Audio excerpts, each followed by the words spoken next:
Sometimes a single piece of surveillance footage can change everything. At first, nothing looks unusual. Then, in a matter of seconds, it becomes clear that you're watching the last moments of someone's ordinary life. On the evening of February 1, 2012, cameras at a small coffee kiosk in Anchorage captured exactly that. At the time, no one knew those few minutes would later be replayed across the country. The video shows a normal winter shift. Snow falls lightly. Cars pass only now and then. Inside the service window stands 18-year-old Samantha Koenig. She had only recently started the job and was trying to do everything right. Her shift was almost over, and her father was supposed to pick her up and drive her home. But she never made it home. Near the end of the night, one final customer pulls up to the stand. Everything appears routine. Samantha takes the order and prepares the drink. On the footage, she moves quickly and confidently, just as she had all evening. Then she steps to the window to hand it over. And everything changes. Samantha suddenly recoils and raises her hands. The camera never shows the weapon itself, but her reaction says enough. A gun is pointed at her. The man demands money. Samantha obeys. Then he tells her to turn off the lights. She does. The kiosk goes dark. Seconds later, the stranger climbs through the window and inside. He moves with frightening control, as if he has already rehearsed every step. He forces Samantha to kneel, binds her hands with zip ties, and asks where her car is. She tells him she doesn't have one and that her father will be there soon. For a brief moment, the man seems to hesitate. Then he grabs her and forces her outside. They cross the road to a parking lot where a white car is waiting. It has no license plates. This was planned. On the way, Samantha sees a chance. She suddenly breaks free and runs. For a few seconds, it looks like she might get away. But she doesn't. The man catches her, throws her to the ground, and threatens to kill her if she resists again. He tells her the gun has a silencer and no one will hear a thing. Samantha realizes she has no choice. Minutes later, the white car drives away with Samantha in the passenger seat, her hands still tied. The entire abduction takes only minutes. At first, the man simply drives around Anchorage. He tells Samantha she was taken for ransom and that if her family pays, she'll be released. Samantha pleads with him to let her go. She explains that her family doesn't have much money. But the kidnapper remains calm. He tells her people will raise the money and everything will be fine if she cooperates. Samantha tries to believe him. Then he realizes something important. Her phone is still at the coffee stand. That wasn't part of the plan, so he drives back. He leaves Samantha tied up in the car, retrieves her phone, and sends 2 text messages. One goes to Samantha's boyfriend. The other goes to the owner of the coffee kiosk. Both messages claim Samantha had a bad day and decided to leave town for a few days. No one buys it. It doesn't sound like her. It doesn't feel right. The people who know Samantha immediately sense that something is wrong. Meanwhile, the kidnapper keeps building his plan. He forces Samantha to tell him where she lives. What he really wants is her debit card. She explains that the card is in her boyfriend's car. Around 3 in the morning, the man drives to her house and starts searching the vehicle. Samantha's boyfriend notices a masked figure near the car and tries to stop him. He runs inside to get help. But when they come back out, the man is gone. And so is the bank card. By morning, the news spreads across Anchorage. People are shocked. Samantha is known as kind, gentle, and harmless. Her father, James Koenig, makes a public plea, asking for help finding his daughter. He says he doesn't know if she is alive, if she is being fed, or where she is. A reward of $41,000 is offered. Days pass, then weeks, and police still have no real lead.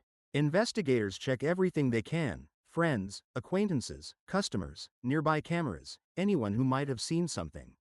Every lead ends the same way: nowhere. The city waits for news. People follow updates, talk about the case, and hope Samantha is still alive somewhere. Then, after nearly 3 weeks, something strange happens. Samantha's boyfriend receives a message from her phone. It contains only a few words and a location: Connor Park. Family members, friends, and police rush there, hoping it may finally be a clue. At the park, they find a bag. Inside is a letter and a photograph. In the picture, Samantha is sitting in front of the camera with a recent newspaper beside her. At first glance, it appears to mean one thing: she was still alive when the photo was taken. The letter demands $30,000 be deposited into Samantha's bank account if the family wants to see her alive again. It is the first direct contact from the kidnapper. Her father acts immediately. He deposits $5,000, part of the money donated by the public. A few hours later, someone withdraws it. An ATM camera captures the man. He wears dark clothes, gloves, and glasses.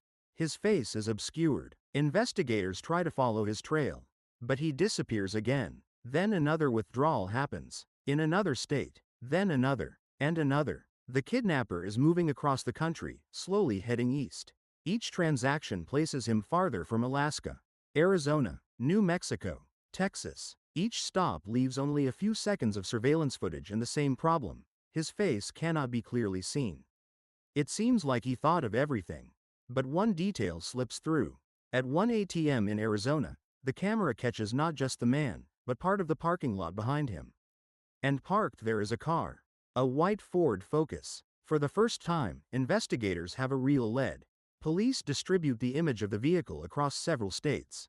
Officers begin watching for white Ford Focuses that match the description. If they find that car, they may finally find the man responsible.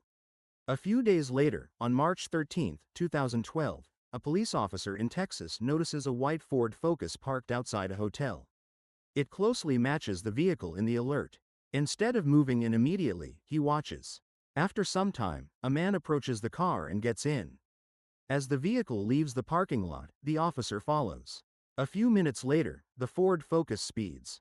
That gives the officer a reason to stop it. The driver pulls over. From the beginning, he appears calm. When asked for identification, he hands over a driver's license. The name on it is Israel Keys. At that moment, the name means nothing to the officer. But that changes fast. During the search of the car, officers find Samantha Koenig's bank card. Then her phone. Then her ID. They also find a handgun and clothing that closely matches what the ATM cameras recorded. There is no longer any doubt. They have found the man who kidnapped Samantha. But the most important question still remains. Where is she? Keys is arrested and flown back to Anchorage. Investigators now have a suspect: Samantha's belongings, and ATM footage linking him to the ransom withdrawals. But they still do not know what happened to the girl. Interrogations begin almost immediately. From the start, investigators realize Israel Keys is unlike most suspects. At times he speaks calmly, almost casually, as if discussing everyday life. Then, without warning, his tone shifts. His voice turns cold and distant, and the atmosphere in the room changes with it. Keys is 34 years old. He owns a small construction business and lives in Anchorage with his girlfriend and young daughter. Neighbors describe him as quiet, hardworking, and reliable. Some later say they would have trusted him with the keys to their own homes. Nothing about him seems alarming. But investigators quickly realize he had been living two completely different lives. Eventually, Keys starts talking. He admits he kidnapped Samantha. According to his confession, he drove her to his home and chained her inside a shed next to the house. Inside, only a few yards away, his girlfriend and daughter were asleep, unaware of what was happening just outside. He turned on loud music to drown out any sound. Later, he killed her. Investigators say he described the crime with a disturbing calmness, as if he were explaining something ordinary. But the most horrifying details come later. Only hours after murdering Samantha, Keys leaves Anchorage with his family for a cruise vacation. For more than 2 weeks, Samantha's body remains hidden in the shed. When he returns, he stages the ransom photo. The image found in Connor Park was not taken while Samantha was alive and waiting to be rescued. By the time Keys created that photograph, she had already been dead for days. After that, he dismembers her body. He takes several trips to a nearby lake outside Anchorage, drills a hole through the ice, and disposes of the remains there. When investigators finally search the lake, FBI divers spend nearly 10 hours recovering her body. But as the interviews continue, something even darker emerges. Samantha was not his only victim. Investigators gradually understand they are not dealing with a single murder. They are sitting across from a man who had been preparing for violence for years.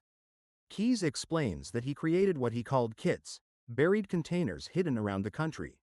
Inside were cash, weapons, zip ties, gloves, ammunition, and tools that could be used to restrain victims or destroy evidence. He buried them in remote places in different states. When he felt the urge to kill, he would fly to the nearest airport, rent a car, dig up one of the kits, and search for a victim. Usually, the victims were strangers. He preferred isolated locations, parks, campgrounds, boat launches, cemeteries, places quiet enough for someone to vanish without attracting attention. Investigators eventually locate two of these buried kits, one in Alaska and one in New York. Both contain weapons, money, and equipment clearly meant for crime. But Keyes insists there are more still hidden across the country. According to the FBI, he may have been responsible for at least 12 murders. Many investigators believe the real number may be higher. He also admits that he financed much of his travel through bank robberies. During the interviews, he repeatedly says something that deeply unsettles investigators. No one ever truly knew him. According to Keyes, there were two people inside him. One was the man the world saw, the father, the contractor, the neighbor. The other was the man who had been planning murders for years. The FBI hoped continued interviews might help solve other unsolved cases across the country. But that never happened. In December 2012, Israel Keyes is found dead in his jail cell. He had taken his own life. With his death, many answers disappear forever. Before dying, he leaves behind a series of strange drawings, 11 skulls and a pentagram. Investigators suspect the skulls may represent victims, but only a few identities are ever confirmed. The rest may never be known. The story of Samantha Koenig became one of the most chilling cases in Alaska's history. It revealed several disturbing truths. Evil does not always look monstrous. Sometimes the most dangerous people are the ones who seem completely ordinary. And sometimes tragedy takes only minutes to unfold. Samantha was simply working a normal shift. She had no way of knowing that night, her life would cross paths with a man who had hidden his true nature for years. That is why this case still feels like a warning.